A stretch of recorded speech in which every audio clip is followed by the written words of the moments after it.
আসসালামু আলাইকুম। কেমন আছেন বন্ধুরা? আশা করি ভালো আছেন। আজ আমি একটি নতুন রেসিপি নিয়ে আসছি। আজ আমি বাঁধাকপির ঝাল বানিয়ে দেখাবো। তার জন্য এখানে আমি অর্ধেক বাঁধাকপি নিয়েছি এবং বাঁধাকপিটাকে খুব মিহিও কুচাই না আর খুব মোটা মোটাও করি না, মিডিয়াম সাইজের করে কেটে নিয়েছি।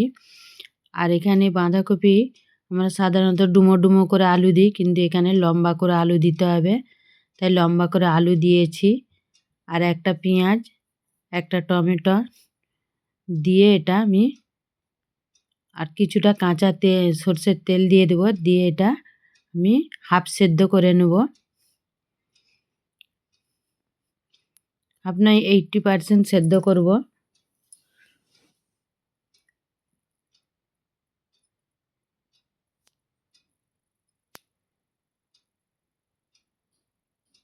দেখুন আমি সব কিছু দিয়ে এবার এটা 80% সেদ্ধ করে নেব।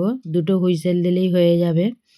এবার একটি মশলা তৈরি করে নেব। তার জন্য গ্যাসটা জ্বালিয়ে কড়াই বসিয়ে দিয়েছি। এবার তেল দিয়ে দেব।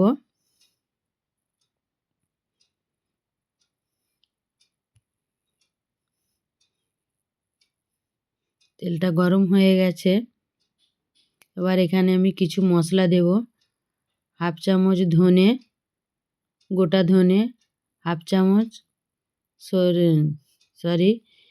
সাধারণ জিরে, সাদা জিরে, একটা পেঁয়াজ কুচি, একটা টমেটো কুচি, কিছুটা আদা আর 12 থেকে 14 কোয়া রসুন।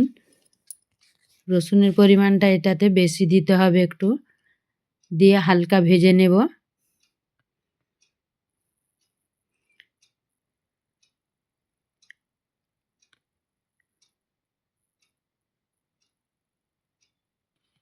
মশলাগুলো হালকা ভেজে নিলে আর কাঁচা গন্ধটা থাকবে না, তাই আমি হালকা ভেজে নিচ্ছি। এখানে একটা টমেটো দিয়েছি, টমেটো দিয়েও হালকা ভেজে নেব।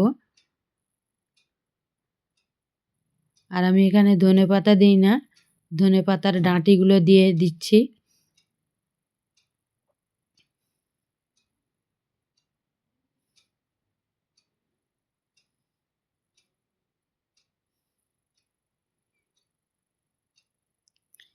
এখানে 2 চামচ সাদা সর্ষে ও 2 চামচ কালো সর্ষে দিয়েছি। গ্যাসটা অফ করে দিয়ে ওটা হালকা নেড়ে নেব মশলার সাথে। এই সময় গ্যাসটা জ্বালিয়ে রাখবো না, কারণ সর্ষেটা ভাজা হয়ে গেলে তিতো লাগতে পারে বাটলে। আমি এর একটা পেস্ট তৈরি করে নেব মশলাটা। আর এখানে 2টো কাঁচা লঙ্কা আর 2টো শুকনো লঙ্কা দিচ্ছি। আপনারা ঝাল পছন্দ করলে ঝালটা একটু বেশি দেবেন, কারণ এটা ঝাল ঝালই খেতে ভালো লাগে। আমি ঝালটা একটু অল্প দেব। দেখুন এটা আমার সেদ্ধ হয়ে গেছে। এবার আলুগুলো একটা একটা করে তুলে নেব। এই পর্যন্ত ভালো লাগলে বন্ধুরা লাইক, কমেন্ট ও শেয়ার করবেন। যারা আমার চ্যানেলটি এখনও সাবস্ক্রাইব করেননি করে দেবেন। পাশে থাকা বেল আইকনটি ক্লিক করে দেবেন, যাতে করে কোনো ভিডিও আপলোড করার সাথে সাথে নোটিফিকেশনটা আপনাদের কাছে পৌঁছে যায়। দেখুন কড়াইয়ে আমি তেল বসিয়ে দিয়েছি, তেলটা গরম হয়ে গেছে। এবার আলুগুলো ভেজে নেব।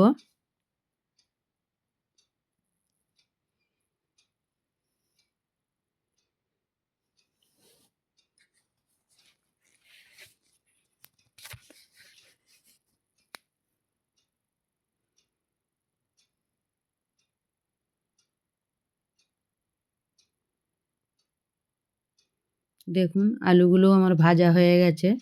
এবার তুলে নেব।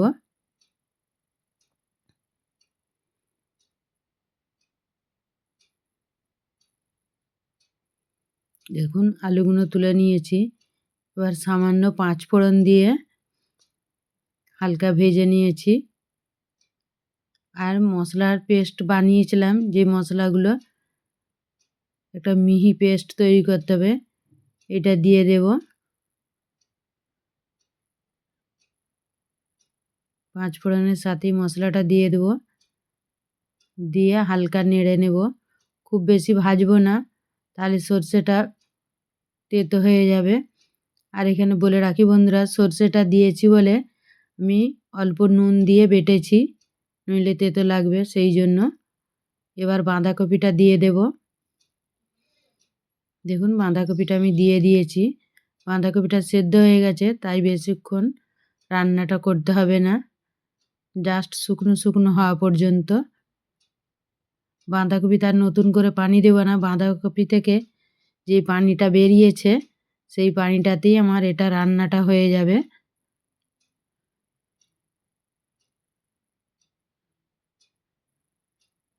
দেখুন মশলাটা কষাতে কষাতেই পানিটা অনেকটা মরে গেছে। এবার নুন দিয়ে দেব। ভাপানোর সময় নুন দিই না, সেই জন্য নুনটা একটু বেশিই দিতে হবে। আপনারা নুনটা চেক করে তারপরে আবার দেবেন। আর দিয়ে দেব হলুদ গুঁড়ো আর কিছুটা লঙ্কার গুঁড়ো।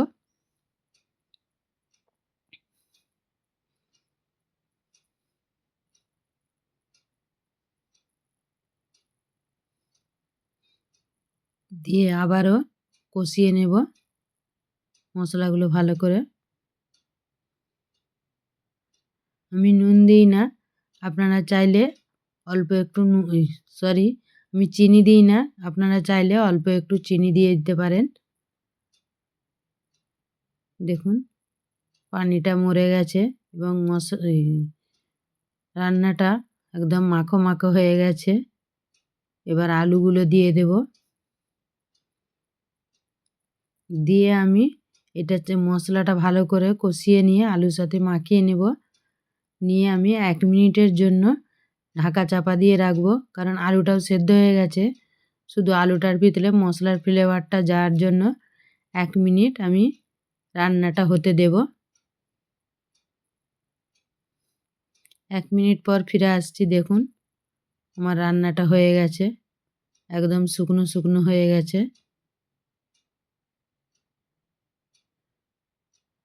এটি গরম ভাতের সাথে খেতে খুব ভালো লাগে বন্ধুরা।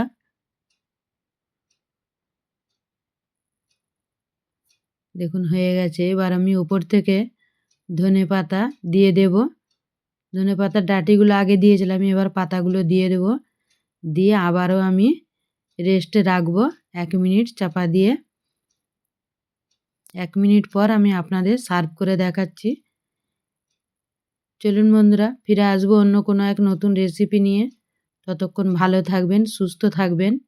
এতক্ষণ আমার সাথে থাকার জন্য আপনাদের অসংখ্য ধন্যবাদ। দেখুন আমি গরম ভাতের সাথে সার্ভ করে দিচ্ছি। একদম ধোঁয়া ওঠা ভাতের সাথে এটা খেতে দারুণ লাগে, অন্য কোনো তরকারি আর লাগবে না। বাড়িতে বানিয়ে দেখবেন এবং কেমন হলো কমেন্ট করে আমাকে জানাবেন।